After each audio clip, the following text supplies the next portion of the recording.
18 नवंबर 2007 को पाकिस्तान के खिलाफ सीरीज का आखिरी और पांचवा ओडीआई मैच था। इंडिया वो मैच हार गया था पर 3-2 से इस सीरीज को जीत लिया। धोनी के कप्तानी में ये पहली सीरीज विन थी। धोनी ज्यादातर अपने इंटरव्यूज में इस बात पर जोर दे रहे थे कि टीम को यंग और फिट प्लेयर्स की जरूरत है और अब अगला असाइनमेंट डाउन अंडर मतलब ऑस्ट्रेलिया में था। 2008 कॉमनवेल्थ बैंक सीरीज के लिए पर्थ टेस्ट मैच के बाद ये team selection meeting. Before we start this discussion, can I say something? 25 जून 1983 को खेले गए वर्ल्ड कप का फाइनल तो आप सबको याद होगा। इस टीम में ऐसे कई प्लेयर्स थे जो पहली बार इंग्लैंड में खेल रहे थे और माइटी वेस्ट इंडीज के सामने भी पहली बार। टीम मैनेजमेंट ने ग्रुप स्टेज के बाद का रिटर्न टिकट कटवाया हुआ था। अब अपने टीम मैनेजमेंट को भी भरोसा था कि टीम सेमीफाइनल्स के लिए क्वालिफाई नहीं करेगी, और उस टीम के प्लेयर्स और कप्तान के अंदर एक जुनून था अपनी पहचान बनाने का, वो कर दिखाने का जिसे दुनिया आगे प्रेरणा लेने के लिए देखे।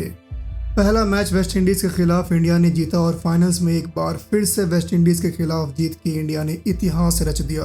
तो परफॉर्मेंस में एक्सपीरियंस भी उतना ही मायने रखता है जितना कि इंटेंट, और उन प्लेयर्स में इंटेंट था। 2007 टी20 वर्ल्ड कप में भी कुछ ऐसी ही टीम साउथ अफ्रीका गई थी और रिजल्ट तो आपको पता ही है। Dhoni believed in intent and character, so does the players. पिछले 20 साल में इंडिया ने ऑस्ट्रेलिया को ऑस्ट्रेलिया में सिर्फ 2 बार हराया था। 2003-04 में जब सभी ये मान रहे थे कि इंडियन क्रिकेट अभी पीक पर है, जिसमें सचिन, सहवाग, द्रविड़, गांगुली, जहीर खान, अजीत आगरकर, मोहम्मद कैफ, हरभजन सिंह जैसे नामचीन प्लेयर्स थे, तब भी ऑस्ट्रेलिया में इंडिया सिर्फ एक ही ओडीआई मैच जीत पाया था। इंडियन टीम ऑस्ट्रेलिया के लिए रवाना हुई।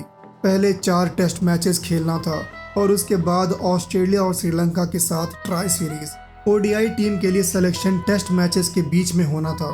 पहले 2 टेस्ट मैच में हार चखने के बाद पर्थ में खेला गया तीसरा टेस्ट मैच इंडिया ने जीता। पाकिस्तान के खिलाफ हाल ही में हुए ओडीआई सीरीज में राहुल द्रविड़ टीम में नहीं थे। उस सीरीज से पहले ड्रॉप होना एक बहुत बड़ी खबर बन चुका था, पर सेलेक्टर्स ने यह बयान दिया कि हम लोग द्रविड़ को रेस्ट देना चाहते हैं। पर्थ के तीसरे टेस्ट में राहुल द्रविड़ के बल्ले से 93 रन आया। न्यूज और अखबारों में राहुल की फॉर्म वापसी की बात चलने लगी और ये अटकलें लगाई जाने लगी कि हो सकता है कि आने वाले ओडीआई सीरीज के लिए राहुल द्रविड़ कमबैक करें। इस मैच के बाद ओडीआई टीम सेलेक्ट हो रहा था। धोनी ने सेलेक्टर्स को यह बात बता दी कि वो एक कप्तान के तौर पर कैसी टीम चाह रहे थे। उन्होंने क्लियरली बताया कि 3 प्लेयर्स टीम में फिट नहीं बैठ रहे थे, राहुल द्रविड़, सौरव गांगुली और वीवीएस लक्ष्मण। सेलेक्टर्स ने पहले इस बात पर एतराज किया, पर धोनी की सक्सेस की ट्रैक रिकॉर्ड को मद्देनजर रखकर उन्होंने इस सीरीज के लिए इतना बड़ा बदलाव करने का फैसला किया। बीसीसीआई के सेक्रेटरी निरंजन शाह ने पब्लिकली इस बात को एक्सेप्ट किया कि टीम मैनेजमेंट फ्यूचर को देख रही है, पर यह बात पब्लिक डोमेन में थी कि धोनी के इंसिस्ट करने पर टीम में इतने बड़े बदलाव हुए। अब देखिए, 2007 वर्ल्ड कप के फाइनलिस्ट ऑस्ट्रेलिया और श्रीलंका के अगेंस्ट इस सीबी सीरीज में कैसी इंडियन टीम थी। सबसे पहले तो ये 3 नाम हटा दीजिए, उसके ऊपर ना जहीर खान ना मुनाफ पटेल। बाद में इंजर्ड आरपी सिंह के जगह मुनाफ पटेल को टीम में ले लिया। बल्लेबाजों में मनोज तिवारी, रॉबिन उथप्पा, रोहित शर्मा, गौतम गंभीर, ये सब युवा बल्लेबाज थे जिन्हें ऑस्ट्रेलिया जैसे नंबर 1 टीम से उनके ही जमीन पर भिड़ना था। इस सीरीज को बहुत लोग बारीकी से देख रहे थे, खासकर वो जो उन सीनियर प्लेयर्स के फैंस थे। उनमें से कई तो इस ताक में थे कि बस सीरीज हारने दो, उसके बाद तो 2007 वर्ल्ड कप की हार के बाद के तमाशे को याद दिलाया जाएगा। इंडियन टीम और खासकर धोनी को पता था कि इस सीरीज में क्या दांव पर लगा है। सीरीज शुरू हुआ, इंडिया के पहले दोनों मैच वॉश आउट हो गए। अब न्यूज के आर्टिकल्स देखिए, लिखा था अगर इस सीरीज में इंडिया हारती भी है तो ये एक डिजास्टर नहीं होगा, ये उनका लर्निंग प्रोसेस रहेगा। 20 साल वाले रिकॉर्ड को कोट करके ये कहना कि इस टीम से ज्यादा उम्मीद नहीं रखनी चाहिए। डेब्यू मैच में मनोज तिवारी का ब्रेटली के अगेंस्ट ना खेल पाने को मुद्दा बनाया गया और उस पर सचिन की फॉर्म, सभी चीज इस बात को कंफर्म कर रही थी कि कप्तान का फैसला कितना गलत था। पर तीसरा मैच इंडिया वर्सेस ऑस्ट्रेलिया, 19 साल के ईशांत शर्मा की शुरुआत 9 बॉल से हुई, पर कहते हैं ना कि लाइफ और मैच में सिर्फ 1 ओवर सब कुछ बदलने का ताकत रखता है, और ऐसा ही कुछ उस दिन ईशांत शर्मा की बॉलिंग में देखने को मिला। पहले हेडन और कप्तान पॉन्टिंग, फिर खतरनाक साइमंड्स का विकेट लेकर ईशांत ने ऑस्ट्रेलियन बैटिंग की कमर तोड़ दी। ऑस्ट्रेलिया 159 रन पर सिमट गया। इंडिया को जीत के लिए 160 रन चाहिए था। टीम ने मजबूती से बल्लेबाजी की और स्कोर को टारगेट के पास पहुंचाया। जब जीत के लिए सिर्फ 10 रन चाहिए थे, धोनी और रोहित क्रीज पर थे, तब धोनी ने ग्लव्स बदलने के बहाने ड्रेसिंग रूम में एक मैसेज पहुंचाया। ये मैसेज उस सीरीज का रिजल्ट तय करने वाला था। तो क्या था वो मैसेज? भरत सुंदरेसन ने अपने बुक द धोनी टच में लिखा कि धोनी ने ड्रेसिंग रूम में ये मैसेज पहुंचाया कि कोई भी बालकनी में आके सेलिब्रेट नहीं करेगा। धोनी ने दूसरे छोर पर खड़े रोहित से कहा कि जीत के बाद ऑस्ट्रेलियन से कैसे हैंडशेक करना है, एकदम फर्म, फुल ऑफ असर्शन। यहाँ पर धोनी ने 2 माइंड गेम खेला। पहला तो अगर वो उस जीत के बाद सुपर एक्साइटेड हो जाते, जैसा रिसेंटली आरसीबी प्लेऑफ्स क्वालिफाई होने के बाद हुआ था, इसका मतलब होता कि वो लोग इसी जीत से खुश हैं, पर असली टारगेट तो सीरीज जीतना था। और दूसरा, ऑस्ट्रेलिया को ऑस्ट्रेलिया में हराना कोई छोटी बात नहीं थी। अगर आप जख्मी शेर के सामने ज्यादा उछलोगे तो वो शेर अपने जख्म भरने के बाद अपना पेट तो भरेगा ही, कहीं उसके दावत में आप ही ना परोसे जाए। तो इसी वजह से धोनी ऑस्ट्रेलिया के उस हार के जख्म को और कुरेदना नहीं चाहते थे। आपका इस इंसिडेंट पे क्या राय है, नीचे कमेंट में बताइए। इस जीत को तुक्का के तौर पर देखा गया, जैसे 1983 वर्ल्ड कप में वेस्टइंडीज के खिलाफ पहले मैच की जीत को तुक्का कहा गया था। सीरीज आगे बढ़ा, 7 मैच में इंडिया सिर्फ 2 मैच जीता था। 26 फरवरी 2008 को खेले जाने वाला श्रीलंका के खिलाफ मैच एक इम्पोर्टेंट मैच था, जिसकी जीत पहले फाइनल का दूसरा फाइनलिस्ट तय करती। इंडिया के लिए ये मैच डू और डाई वाला था और जीत भी बड़े मार्जिन वाला चाहिए था, क्योंकि श्रीलंका पहले ही 3 मैच जीत चुका था और नेट रन रेट में इंडिया से आगे था। इस मैच से पहले इंडियन टीम के लिए परेशानियां एक नहीं थी, कई थी। सचिन और सहवाग की फॉर्म, ईशांत और धोनी जो लगातार 2 महीने से मैच खेल रहे थे। फाइनल्स के लिए क्वालिफाई ना कर पाने का मतलब था कि उन्हें इस मस्ट विन मैच में खेलना ही पड़ेगा। और मुनाफ पटेल जिन्हें फूड पॉइजन हुआ था, अगर वो ठीक रहे तो प्लेइंग 11 में आ जाएंगे। टॉस जीत के इंडिया ने बॉलिंग का फैसला किया। इंडियन बॉलर्स ने अपना काम कर दिया था। उन्होंने 179 रन पर श्रीलंका को समेट दिया था। अब बारी थी बल्लेबाजों की। उन्होंने अपनी जिम्मेदारी निभाई और टीम को 7 विकेट से मैच जिता दिया।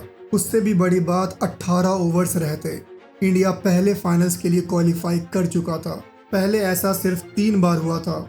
इंडिया ऑस्ट्रेलिया में किसी ट्राई सीरीज में सिर्फ 3 ही बार फाइनल्स तक पहुंचा था, 1986, 1992 और 2004 में, पर कभी जीत नहीं पाया था। और इस बार की सीबी सीरीज ऑस्ट्रेलिया के लिए भी इम्पोर्टेंट थी, क्योंकि पिछले साल उन्होंने ये खिताब इंग्लैंड के हाथों हारा था। तो ऑस्ट्रेलियंस अपनी ज़मीन पर अपनी इज्जत बचाने के लिए खेल रहा था और इंडिया अपनी नई पहचान बनाने के लिए। सचिन का फॉर्म चिंता का विषय था, पर उस वक्त ही वॉज दी बेस्ट। पहला फाइनल इंडिया ने 6 विकेट से जीत लिया। और गेस करिए मैन ऑफ द मैच कौन था? The master blaster Sachin Tendulkar, नाबाद 117 रन के लिए। ऑस्ट्रेलिया को एक फाइनल में हराना आम बात नहीं है। कोई भी इस जीत से कैरिड अवे हो सकता है, पर इंडिया को पता था कि टास्क अभी कंप्लीट नहीं हुआ है। ऑस्ट्रेलिया और पूरे वर्ल्ड को एक मैसेज देना अभी बाकी था कि ये नया इंडिया है जो किसी भी अपोनेंट को हरा सकती है। 4 मार्च 2008 दूसरा फाइनल। टॉस जीत के इंडिया ने बैटिंग का फैसला किया। इस मैच में भी बल्लेबाजों ने टीम को एक फाइटिंग टोटल तक पहुंचाया। Highest scorer none other than Sachin Tendulkar, 91 run. Australia को जीत के लिए 259 रन चाहिए था। इंडियन बॉलर्स ने मैच में अपना पकड़ बनाए रखा। फील्डिंग जो मिडिल ओवर्स में विकेट ले सके। जिस प्रेशर और जैसी फील्डिंग की धोनी बात कर रहे थे, वैसे ही फील्डिंग से मैथ्यू हेडन को हरभजन और युवराज सिंह ने आउट किया और इंडिया को एक ब्रेक थ्रू दिलाया। ऑस्ट्रेलिया को आखिरी ओवर में 13 रन चाहिए था। इरफान पठान के हाथ में बॉल, स्ट्राइक पर एक सेट बल्लेबाज जेम्स होप्स जो 60 रन पर खेल रहा था, हाथ में 2 विकेट्स। सेट बल्लेबाज के क्रीज पर होने से इस वक्त पलरा ऑस्ट्रेलिया का भारी था, पर इरादा और भूख का पलरा इंडियन टीम का भारी था। इरफान पठान ने दूसरे बॉल पर नैदन ब्रैकन और चौथे बॉल पर सेट बल्लेबाज जेम्स होप्स को आउट करके इंडिया को 9 रन से मैच जिता दिया। ये एक ऐतिहासिक जीत था। भारत ने सीरीज के शुरू से ही ऑस्ट्रेलियंस की आंखों में आंखें डालकर खेला, एक बार भी पलक नहीं झपकाया। और वो लुक कोई टेम्पररी पैशन नहीं दिखा रहा था, वो इंडियंस का सीरियस इंटेंट दिखा रहा था। He threw to Joginder Sharma he delivered. He threw to Irfan Pathan, he delivered. He threw to Chawla, he delivered. He threw to Harbhajan, he delivered. Srishant came back, he's delivered. It can't all be luck. There's got to be a pattern to it. Gut feeling. He just comes across, the more you see him, as a born leader. In short, he's a winner. अब series के बाद वो लोग जो इस बात पर अड़े थे कि कप्तान धोनी अपनी मनमानी कर रहा है, वो ओवर कॉन्फिडेंट है और यही ओवर कॉन्फिडेंस उसे ले डूबेगा। इस जीत के बाद उनके पास अब जवाब नहीं था, ना ही कोई सवाल था, क्योंकि रिजल्ट इंडिया के फेवर में था। लेकिन क्या होता अगर वो सीरीज इंडिया हार जाती? क्या हम इंडियंस उस वक्त की इंडियन टीम के कप्तान को बैक करते, या फिर जिस तरह से हमने 2007 वर्ल्ड कप के हार के बाद प्लेयर्स के घर को अटैक किया था, क्या हम उसे दोहराते? अपनी राय नीचे कमेंट्स में लिखिए।